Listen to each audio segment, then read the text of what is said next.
sometimes people have an encounter and then they develop these abilities, not just clairvoyance or telepathy. They develop kind of more psychic powers, or however you want to describe it, after that, as if their consciousness has been impacted in some level that we don't understand. They're able to perceive more on the realm of the paranormal than they were before. So, and then there's questions about whether it's connected to what people consider to be the afterlife, where we go when we die.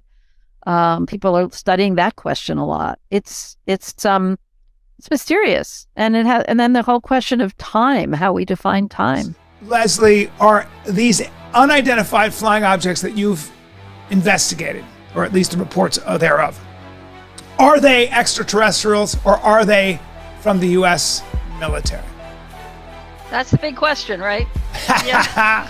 So, I believe, extraterrestrial is actually too simple a word. I mean, as far as I'm concerned, there are at least some UFOs that are not made by human beings. And I believe that to be true, and I'm willing to state that at this point, Brian, because government officials have said things like this. I know a lot of insiders who believe this, and they know a lot more than I do because they have access to classified information.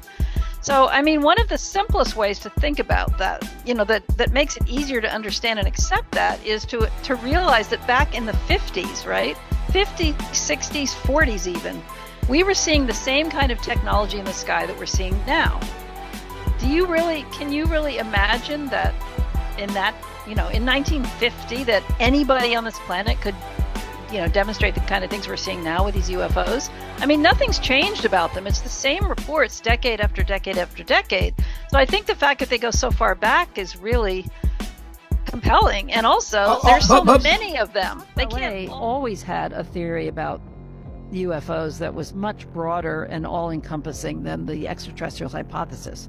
A lot of people didn't like him for that. And now we can see that he was really ahead of his time.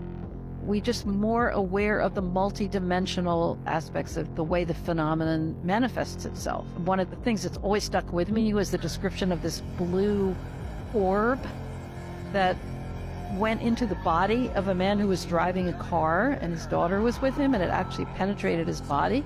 And then he became severely ill after that. That's not a physical craft, it's something else. And it's harder to write about. The members of Congress are not really interested in that. They just want to deal with the national security implications of these physical allegations that there are actual retrieved craft. I take it very, very seriously. Otherwise, I wouldn't have reported on it. And not only because of what he has told me, but because of what a number of other people have told me, quite a few, both on and off the record, but mainly off the record, that there are many others like him who are not whistleblowers but have the same information, and in fact others that may have more direct information than he does because they have been inside programs, which he has not. So I think there's a lot more to come, and there's a lot more to back up his claims than what has actually been made public. If there's some kind of orchestrated campaign going on behind the scenes, it's hard for me to comment on that.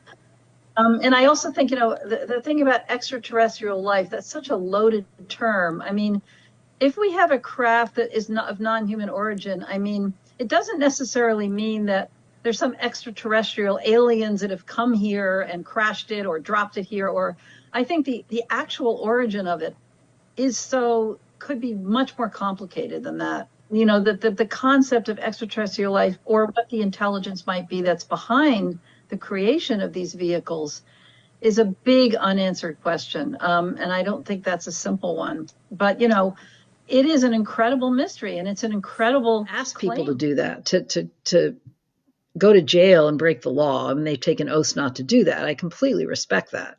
I think what's really special about this procedure that's being put in place is that they're being allowed to release the NDAs that they've signed are being released, and so they will be able to provide some of this information to Congress.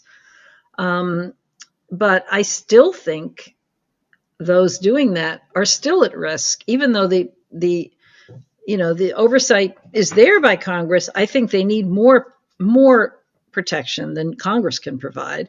And hopefully there will be other areas of government that will provide that. But they still might be at risk because there are forces out there that can pretty much do what they want if they want to, cause harm to somebody.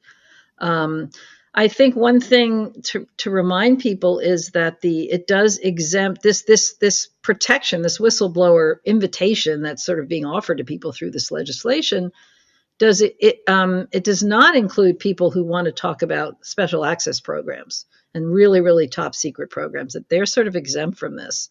So I think so I don't know. I mean, the crash retrieval information is possibly not even covered under this because those would be in special access programs. So I don't exactly know what kind of information might come through this process, given that exemption.